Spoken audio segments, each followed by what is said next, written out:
Mis queridas comunidades, qué maravilloso poder encontrarnos después de estos meses en aquel viaje sagrado que hicieron conmigo virtualmente. Y vamos a traer símbolos importantísimos que quiero aquí rescatar y que tiene que ver, en este caso, con qué es un símbolo, aquello que desencripta los saberes que guarda nuestro inconsciente, que es lo lunar. Y qué bueno en esta temporada de Cáncer. Aquí la cruz. La primera fue en una tumba romana que visité en Alejandría y que fue algo que, bueno, dio mucha información de lo que fue la presencia griega, ¿sí? En Egipto, griega y romana, me refiero, en Egipto, y la cruz, que lo que representa es el poder de decisión. Jesús, lo más probable es que no haya sido crucificado en una cruz, sino que fue crucificado en una T. ¿Pero por qué la cruz? Porque significa el cruce de caminos, el poder de decisión, el encendido de la fuerza de nuestro corazón y el campo magnético más importante que desde nuestro corazón se proyecta. Es decir, lo que nos hace dioses, donde guardamos la estrella. Esa cruz era del Vaticano mismo, ¿sí? Del mismo lugar del Vaticano. Aquí tenemos las llaves que, si se fijan, parecen los caballos del carro del tarot, uno para cada lado, uniéndose en el medio. Y lo que los une en el medio es la conciencia, ¿sí? Lo que abre acá el conocimiento somos nosotros. Esto también del Vaticano, que engloria o engrosa todo lo que es lo solar, el corazón, la luz divina, que es lo que nosotros nos transmitió. Ese es el verdadero mensaje del Cristo. El poder de Dios reside en nosotros. Fíjense que hasta en el suelo los símbolos son importantes porque están desencriptando información. Solo con mirarlos, nuestro inconsciente sabe que estamos queriendo abrir la llave de ese conocimiento. Acá hace referencia, es una cruz celta, si se fijan bien, camuflada. Las cuatro puntas y las medias puntas de lo que serían después la estrella de 8 puntas, los caminos intermedios. Esta es una parte de la matemática que tiene uno de los cuadros que más me impresionó en el Vaticano, la Academia de Rafael, el único que lo pinta él, porque después todos los demás lo pintan los alumnos. Y esto de lo que es proyectivo, les quiero dar una, digamos, una visión distinta. No solo es la técnica artística de la proyección, sino que cuando los pintores renacentistas traen esto, están diciendo nosotros, ¿sí? Estamos entendiendo que somos una proyección de la divinidad y lo estamos plasmando. Fíjense el uso del ángulo y además el apogeo de lo que es la razón. La razón es lo que baja la divinidad. Para ellos en aquel momento la ciencia iba a ser lo que traiga el verdadero Dios, porque el Dios que traía la religión no les bastaba. Por eso estos símbolos. Y fíjense, los triángulos, los símbolos de los cuatro elementos, los teoremas, el teorema de Pitágoras, trayendo también, este saber viene desde Egipto. Fíjense este que parece medusa y además son los rayos solares que no son rectos, habla del conocimiento, es decir, la conciencia presente pero no es consciente quien la porta. Esos son los rayos solares ondulados. Los rectos es cuando soy consciente que soy una conciencia. Aquí está plagada la puerta de la Sagrada Familia de un montón de símbolos. Fíjense todo lo que habla de las flores, que hablan de la belleza, la armonía de Venus, ¿sí? Lo recto u obelisco, que habla de Marte, es decir, la capacidad innata que nosotros vamos equilibrando entre la potencia, que es lo femenino, y la acción, que es lo masculino. ¿Y por qué la reverencia a la potencia, las flores? Todo lo que es lo femenino, no solo por una cuestión social y psicológica que ha sido reprimida, sino porque ahí está guardado todo el saber de la humanidad. No les digo que somos como una biblioteca andante, miren el cáliz acá, una biblioteca andante, pero que no sabemos abrir los libros, como si tuviéramos una biblioteca y no supiéramos leer. Entonces, lo que estamos haciendo es aprendiendo a leer. Eso es lo que está plagado por todos lados. Esto también la Sagrada Familia, el símbolo del Tao, que tiene que ver con la conexión de lo divino. Algunos hacen referencia a lo templario. Este es en otro de los palacios de Gaudí, ¿no? En la Sagrada Familia. Y que le da luz, es decir, que a través de querer buscar la divinidad en nosotros, vamos a echar luz. Está plagado de símbolos de rayos, de escaleras, de ascensión. Todo eso despierta en vos algo que te dice que vos sos capaz y que guardás. Fíjense, acá está el símbolo del loto. El loto, hay muchas referencias de Gaudí en cuanto a Egipto, porque el loto representa la fecundidad y lo que prevalece ante lo asqueroso, porque el loto crece en el pantano. Bueno, el loto era del Bajo Egipto y representaba la fecundidad que aparece más allá de lo evidente y lo material. Este es el símbolo que está plagado toda la Sagrada Familia, que es lo femenino hacia abajo, el símbolo del agua, y lo masculino hacia arriba, símbolo del fuego. Hacia arriba la divinidad, hacia abajo el hombre, pero en lugar de superponerlo y ser la estrella de David, lo presenta así en toda la Sagrada Familia, junto con todo lo que tiene que ver la fruta y la abundancia, más allá de la belleza que queda. Está hablando del paraíso. ¿Por qué? Porque los frutos del paraíso son aquellos que hemos perdido y tenemos que buscar. Y los frutos están en el cielo, los frutos están después. Y abajo, en estas representaciones, está aquello de la materia densa. Es decir, nos invita a ir hacia el cielo, nos invita a buscar la plenitud más allá. Cada vez que bajamos se pierde la luz, ¿sí? Además recordemos que es la fruta, la última transformación de la planta y es lo que da alimento a otra cosa, también es crístico. Acá la punta, que la punta con el pino, con la antena, con la pirámide, referencia más allá de, es una referencia metafórica, la antena hacia arriba, la conexión. Y eso también habla, bueno, acá vamos a Rennes-le-Château, a Francia, el Camino de María Magdalena, donde encontramos, ¿te acuerdas cuando hicimos el ritual de la rosa? La potencia, todo lo que guardamos dentro nuestro y que trae la luz. La referencia al 8, toda estrella de 8 puntas es Venus, es la 5 y la 8. 5, 8, 13 son Venus. ¿Por qué? Por el Venus Star Point, cada 8 años se repite. Sí, son 5 puntas. Bueno, está referenciado por todos lados. Esto es Rennes-le-Château, el Camino de María Magdalena. Este es el pilar que quita Soñar y ahí descubre el tesoro templario.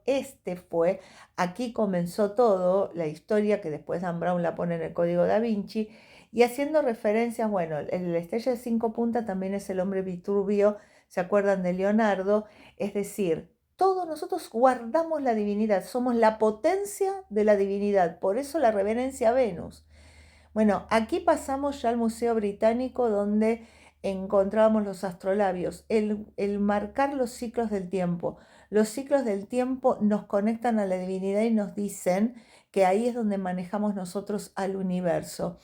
Han sido mecanismos asombrosos y fabulosos, como también la proyección, por ejemplo, en el juego de ajedrez. Si ustedes dicen, en un simple juego, bueno, más allá de, este es el primer ajedrez que se encontró, y más allá de la historia, habla de todos los arquetipos del ser humano. Algún día les hablaré del ajedrez y el arquetipo del ser humano, como la representación de Isis de la forma de alta maga. Estas señales de alta maga, porque tapando los ojos se abre el tercer ojo, que es el de la verdadera intuición, la de Hécate también de Grecia. Esta es la posición de, digamos, para la alta magia cuando el hechicero se inicia, haciendo referencia desde tiempos ancestrales, lo que después van a tomar otras religiones. Esta es la mesa del mago del tarot. Los elementos del alto mago, bueno, todo esto está en el Museo Británico, que utilizaban para los rituales y que habla, fíjense, de mediciones, de ubicación, lo que yo les digo. Acá el símbolo total de lo que es la columna de Isis, que es la que está en el medio, la cruz Ankh y el bastón de poder. Es decir, este es el bastón total de poder de herencia de Isis, dominio de los 3 planos, es decir, del cielo y de la tierra y del inframundo, porque recuerden que Isis tenía que ver con el inframundo, hecho de jade, de verde, del pulso de la vida. Aquí están los primeros escritos que tienen que ver con la historia de los primeros rituales que se hicieron, y también vamos a encontrar los primeros manuscritos que son mapas, también que corresponde a lo primero cartografiado de la humanidad, la necesidad de ubicarme, pero no solo geográfica y temporalmente, sino en qué plano estoy. ¿Sí? Fíjense cómo son los primeros mapas de los cielos. ¿Por qué? ¿Qué se dice cuando vamos a contactar el doble cuántico? ¿En qué momento y en qué lugar estoy? Hablando de la teoría que yo les dije, de muchas vidas en las cuales están sucediendo todas a la vez, porque estamos en distintos tiempos fuera de esta realidad, el espacio-tiempo es el mismo, y estamos hablando de que estos símbolos serían portales de comunicación. Acá el eje de 8 puntas, ¿sí? Que está hablando de la rueda de la fortuna. Viene otra carta, ven cómo está presente en todo lo que tiene que ver el tarot. Bueno, acá tenemos de 10 y está, cuando es 10 o 12 se refiere al sol, ¿sí? Mientras que el de 8 es el cambio energético, por eso lo de la rueda de la fortuna. La referencia del sol siempre está hablando de la conciencia y centralizar al ser humano. Esto está presente en tanto desde los templos egipcios hasta el Palacio de Gaudí, la Sagrada Familia, en todos lados. Y fíjense que ahí tiene una ventanita que es el sol. El astrolabio, la ubicación del mapa celestial, lo que algunos dicen saber en qué lugar del cielo estamos es conectar con, recuerden que siempre los dioses se ponían del cielo, algunos dicen que es porque son extraterrestres y otros es por el reflejo del alma y lo que permanece eterno. Esa ubicación, que es lo que después deriva la astrología, que estuvo en todos los tiempos, nos hace pensar que nosotros llevamos por reflejo eso y que cuando lo vemos reflejado en el cielo es como que recordamos. Por eso todos estos aparatos que desde los tiempos más antiguos después lo hereda la ciencia y solo se dedica a medir. Pero en realidad es, si yo despierto al ver esto en el cielo adentro de mí, es cuando el símbolo actúa como puente, como lenguaje. Miren el espejo de obsidiana. Sí. Esto también está en el Museo Británico, los espejos de obsidiana. ¿Vos crees que esto está en la parte de México? No, está en la parte de Egipto también. Sí, había también, está ubicado, sí, espejos de obsidiana cuya piedra la encontraban en lo que sería la costa del Mar Rojo. ¿Y qué veían? Decían que la obsidiana, al igual que se usaba en México, era un portal. Fíjense, en dos culturas totalmente distintas el mismo uso. Como venía del inframundo, del reino de Hades, bueno, en ese lugar de Osiris, era como un portal donde yo podía ir y venir sin que tema por mí.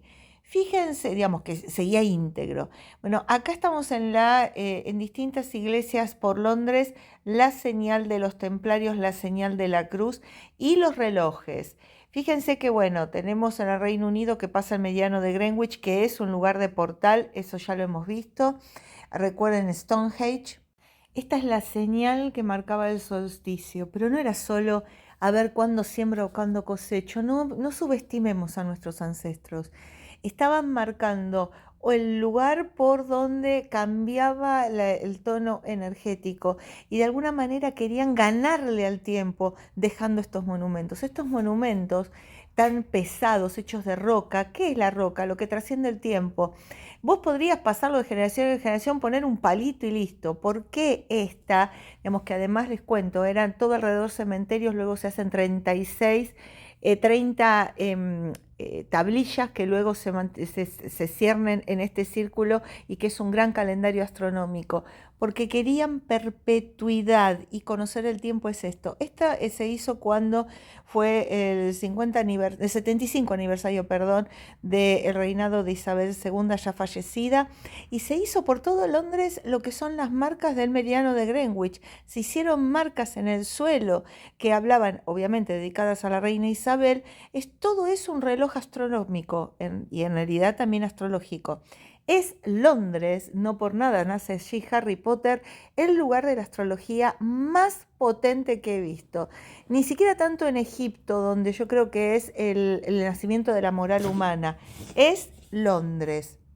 Y la tumba con los orbes de Newton, ¿sí? Que, bueno, tan famoso, tan mentado, donde está en la abadía de Westminster, Sir Isaac Newton, el padre de la ciencia, que es enaltecido con los astros. Una vez más, el componente astrológico, aunque hable de la ciencia y los orbes, que son las esferas, hablando de lo que pasa el poder y la potestad, es el infinito en un lugar limitado. Eso es una esfera, porque vos podés girar, girar, girar infinitamente, pero es algo limitado.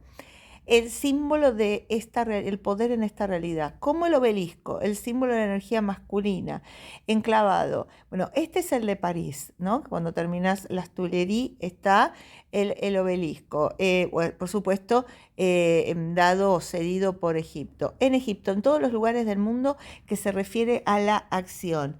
El sol, Versalles en este caso, pero en toda abadía, lo vimos en el Vaticano.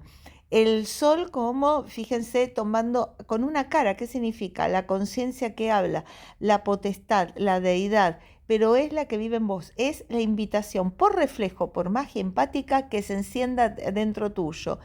Eso dorado, ¿qué es el dorado?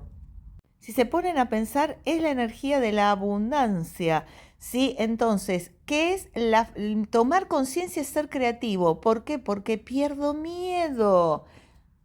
De símbolos importantes, si hablamos, el anillo a través de la esfera, el infinito contenido en la realidad.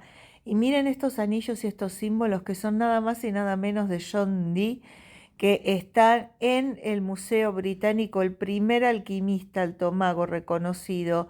Miren los símbolos. Todos son símbolos paganos de poder. John Dee fue el gran maestre, el más alto mago iniciador, estamos hablando siglo XVII de nuestra historia, y está en el Museo Británico. Los sellos corresponden a símbolos antiguos que él heredó. Bueno, acá está la estrella o el sello de Salomón. Y esto todo estaba en su casa, en su estudio, y es además reconocido como un gran naturista y matemático, por supuesto londinense. Que vemos todos los artículos de magia, sellos, también elementos alquímicos. Él practicaba la alquimia y eso también dio origen luego a la química. Los sellos en los anillos también, ¿sí? También vamos a ver espejos de obsidiana. Bueno, acá se ve el espejo de obsidiana, las famosas bolas de cristal. Él trae también lo que es el del espiritismo. Entonces, esto pasaba en las tertulias londinenses, ¿sí? E instaló todo lo que son los elementos. También varitas mágicas.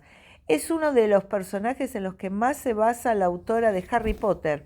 Miren aquí elementos alquímicos, acá los pueden ver. Las gemas que utilizaban, había turmalina, bueno, había alférez, digo, estaba repleto.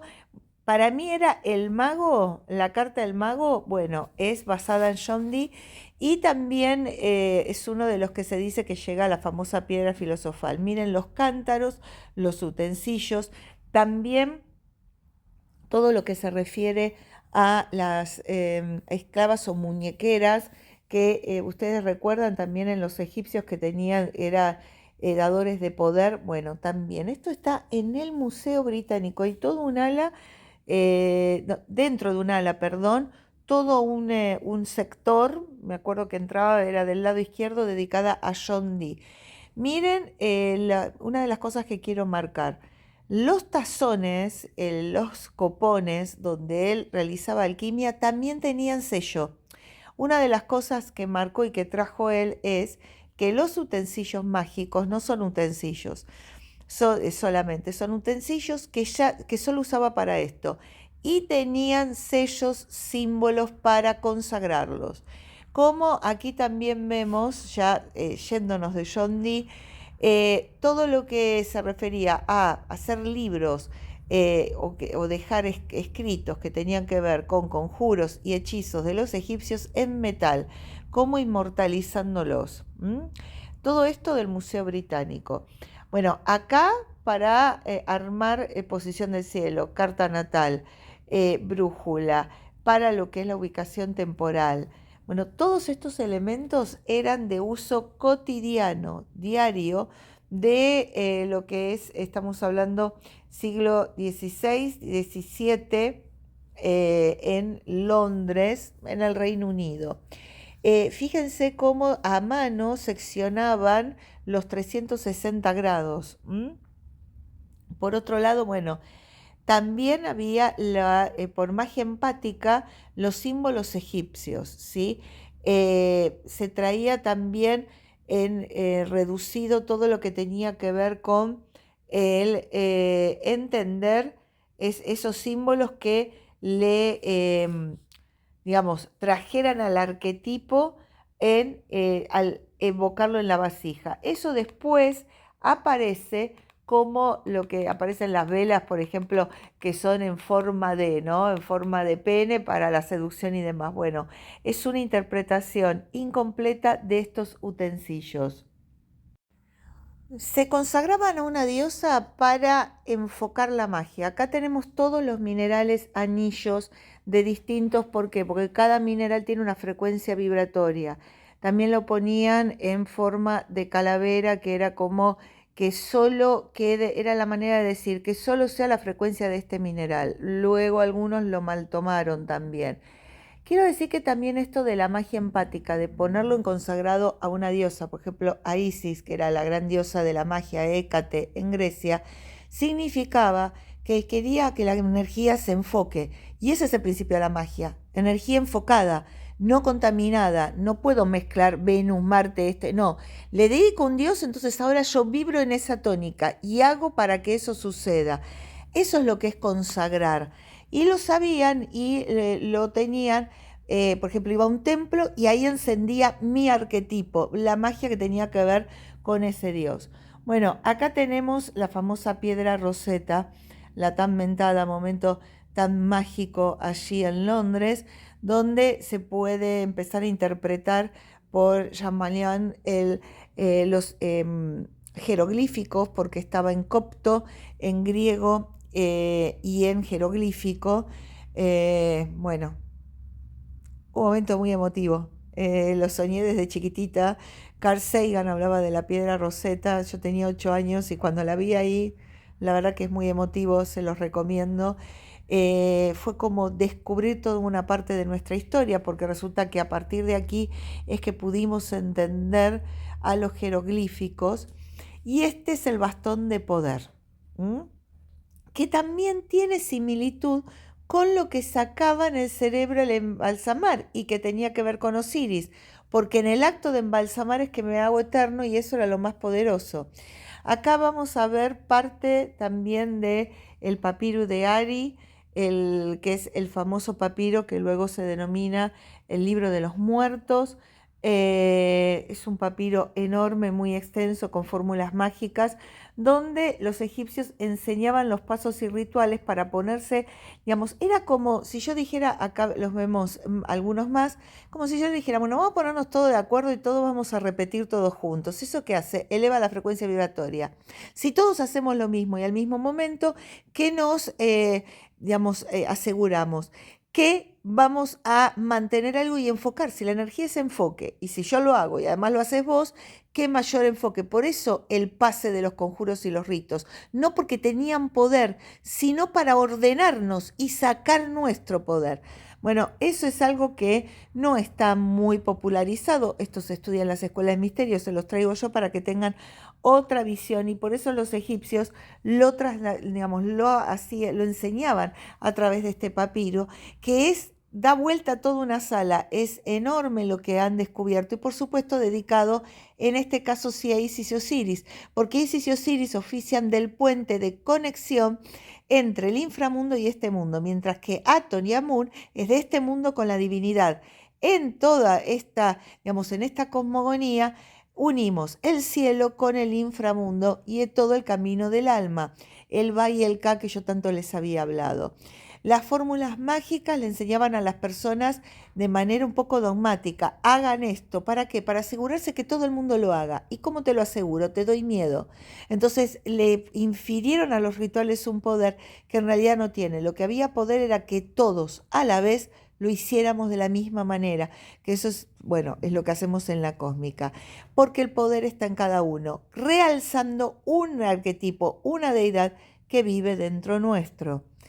Eh, es muy impresionante la cantidad de información de las fórmulas mágicas que se pueden encontrar, que se pueden ver, los gráficos, y fíjense, bueno, ahí lo ven a Osiris específicamente, que decide por motus propio quedarse en el inframundo. Esto también es muy importante, ¿no? Y él es el que recibe las almas. Entonces dicen, es el que enlaza el inframundo con el cielo. Por eso la importancia de Osiris, el vestirse de blanco, que siempre es la clave para mantener la pureza de lo creado. Él mantiene lo que el ser humano crea, lo mantiene y lo perpetúa, mientras que sea de valor. Por eso se pesa en una balanza. Hay que saber reinterpretar. Les quise traer aquí todos estos símbolos.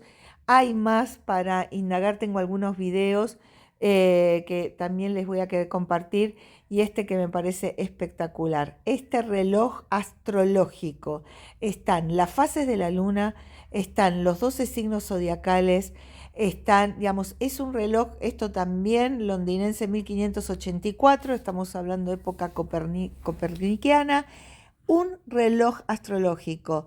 Fíjense, de estos había un montón. Están los 12 signos, está el zodíaco y se va moviendo y cambiando las fases y nos muestra el cielo. Qué mejor imagen para terminar este video.